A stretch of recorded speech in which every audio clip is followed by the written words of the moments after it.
이번 시간에는 혼자 되는 것을 대비해야 120살 이상 건강하게 살 수 있다는 제목으로 말씀을 전합니다. 하나님께서는 하나님 안에서 철저하게 혼자 되는 훈련을 시키십니다. 120살 동안 살다가 보면 혼자 될 수가 있습니다. 그동안 세상 사람들의 생각이 혼자 사는 사람에 대해 불쌍하다, 치근하다, 비참하다는 인식이 많았습니다. 특히 나이 많은 분들이 혼자 사시는 것을 볼 때 이런 마음이 더합니다. 그러나 일본의 한 조사에서 혼자 사는 고령자의 생활 만족도가 가족과 함께 사는 고령자보다 높다는 결과가 나와 주목을 끌었습니다. 의외적인 충격적인 결과는 계속 이어집니다. 사실 고령자의 자살률은 예상과 달리 독거 고령자보다 동거 고령자 쪽이 더 높았습니다. 외로움과 만족도의 상관관계를 보면 예상대로 외롭지 않은 사람의 만족도가 높았지만 외롭든 외롭지 않든 동거 고령자는 독거 고령자보다 만족도가 낮았습니다. 자녀가 없는 싱글의 만족도가 가장 높은 데다가 고민이 적고 외로움과 불안도 더 낮았습니다. 자녀가 가까이 있는 사람이 멀리 사는 사람보다 고민이 더 많았습니다. 정말 의외였습니다. 생각하는 것과 반대였습니다. 이런 결과는 무슨 때문일까요? 오늘은 책 집에서 혼자 죽기를 권하다의 통찰을 바탕으로 한 책 일단 피곤하지 않게 살아보겠다는 지혜를 더해 노후 함께 사는 부부가 혼자보다 더 불행한 이유와 해결책에 대해서 말씀을 전합니다. 정부 통계는요, 고령자를 독거와 동거 두 가지로만 비교했지만 집에서 혼자 죽기를 권하다에 소개된 조사 방법은 조금 독특했습니다. 동거 고령자를 더 여러 층으로 나눠서 동거 1인인 경우, 2명인 경우, 3명인 경우, 4명 이상인 경우로 구분해서 비교했습니다. 그 결과 동거인이 1명 늘어나 2인 가구가 되면 생활 만족도가 최저로 떨어졌습니다. 동거인이 다시 1명이 늘어나 3인 가구가 되면 생활 만족도가 조금 상승하고 4인 이상, 즉 여러 세대가 한 가구로 살 경우 생활 만족도가 독거 고령자와 거의 비슷한 수준이었습니다. 사람들은 혼자 되는 것에 대해서 너무나 많은 두려움을 가집니다. 사실 사람이든 동물이든 사회적인 동물이라는 것 또한 사실입니다. 그렇지만 그것을 너무 두려워할 필요는 없다는 생각이 듭니다. 어차피 인간은 혼자 와서 혼자 살다가 혼자 간다는 말이 있지 않습니까? 물론 진짜 혼자라면 외로울 것이라고 생각이 안 드는 것은 분명히 아닙니다.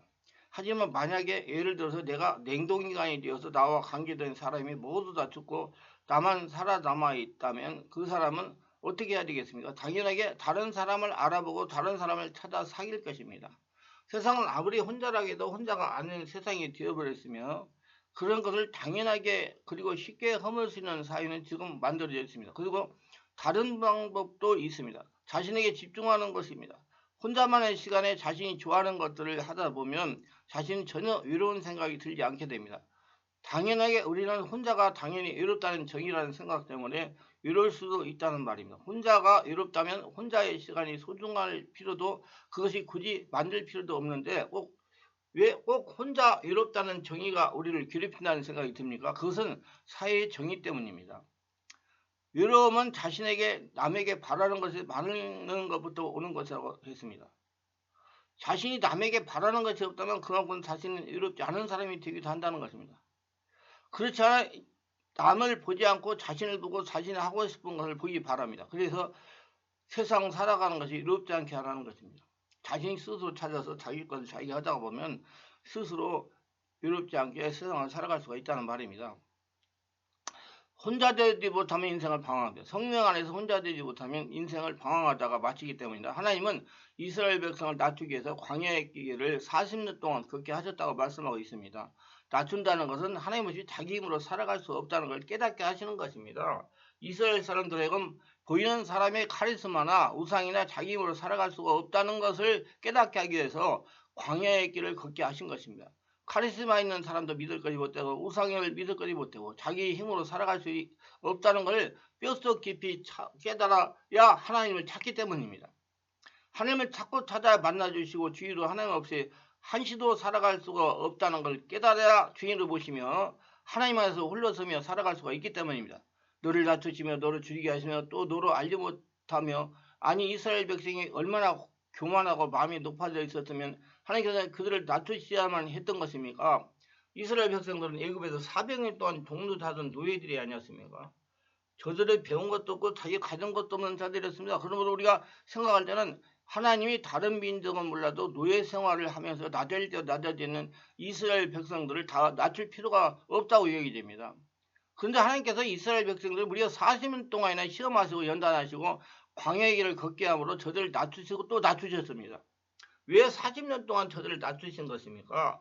하나님께서 이스라엘 백성을 낮추시기 위해서 저들을 광야에서 40년 동안 훈련하신 이유는 이스라엘 백성들은 기회만 주어지면 하나님께 불순종하고 애굽으로 다시 돌아가자고 말하면서 보이지 않지만 살아계신 하나님에 대해서 대항하고 높아졌기 때문이었습니다. 하나님을 몰랐기 때문입니다. 그래서 하나님은 이스라엘 백성들을 자신만의 활력하는 광야 사막길을 걷게 하시면서 저들을 낮추셨다는 것은 스스로 아무것도 할 수 없다는 걸 깨닫게 하신 것입니다. 자신이 없어지게 했다는 겁니다. 그래서 하나님만 의존하고 하나님의 말씀에 순종하고 따라가는 사람을 만들었다는 것에서 하나님이 그를 통해서 가나안을 점령하고 하늘나라를 만드시려고 훈련하신 것입니다. 그리고 하나님을 찾고 찾으면 만나주시고 하나님께서 주인으로 함께 하심을 알게 하기 위해서 광야의 길을 허락하시는 겁니다. 하여튼 우리들에게 동일하게 광야의 길을 걷게 하실 때가 있습니다. 그 이유는 다름이 아니라 우리를 낮추시기 위해서 그럽니다. 내 힘으로 살아가려는 것을 없애고 하나님 말씀으로 하나님의 인도로 하나님의 음성을 듣고 순종하며 살아가는 사람으로 만들려고 그러는 겁니다. 우리를 통해서 이 땅에 하늘나라를 만들어야 되기 때문에 많은 그리스도인들이 하나님 없이도 살 수 있는 것처럼 생각하며 살아갑니다.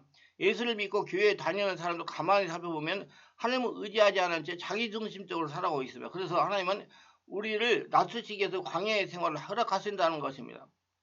하나님의 주인을 모시고 살라고 우리 광야길을 걸어갈 때 낙심하거나 원망하지 말기를 바랍니다. 하나님은 우리를 통해서 이 땅에 하늘나라를 만들어야 되기 때문에 우리를 훈련시키고 우리를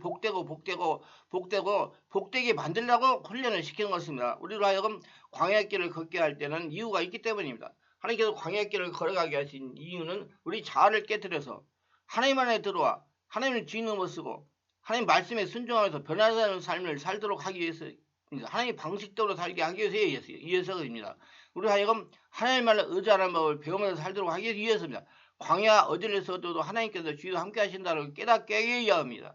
바위틈에 있어도 하나님 함께 하신다를 깨닫게 하기 위해서 그런 겁니다.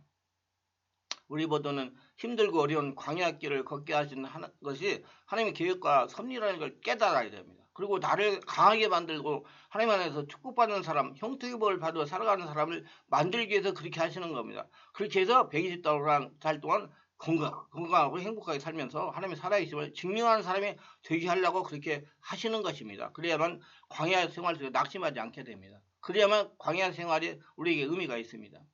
우리 가운데 지금 메마른 광야를 지나가고 있는 분이 계십니까?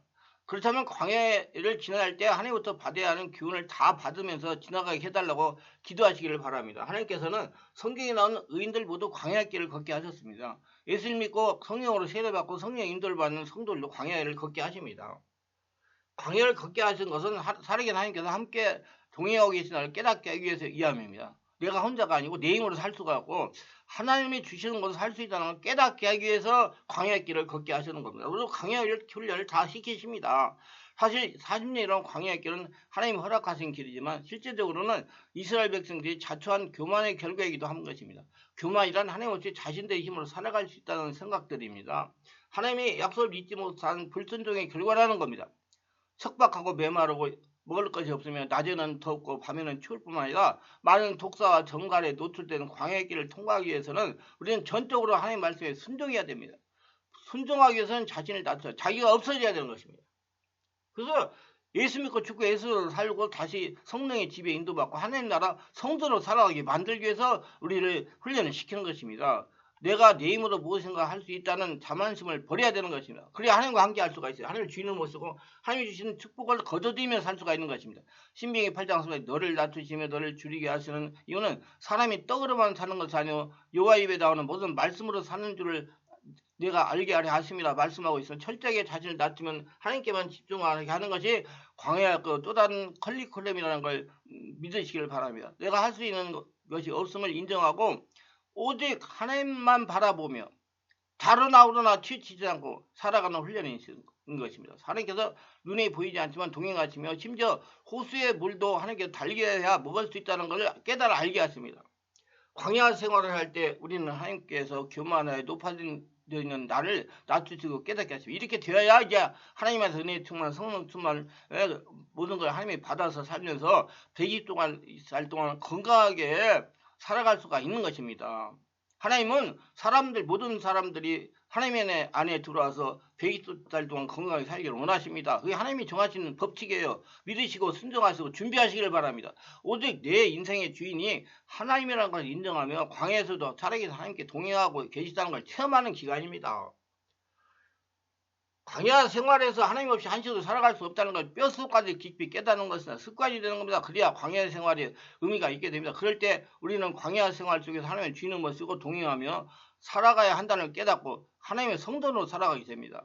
그래서 하나님의 은혜 가운데 들어가지고 하나님의 성전으로 살아가면서 하나님이 주시는 축복과 모든 것을 거저 누리고 살아가면서 세상에 하나님의 살아계심을 증명하며 강건하게 100살 동안 살게 하는 것이 하나님의 뜻입니다.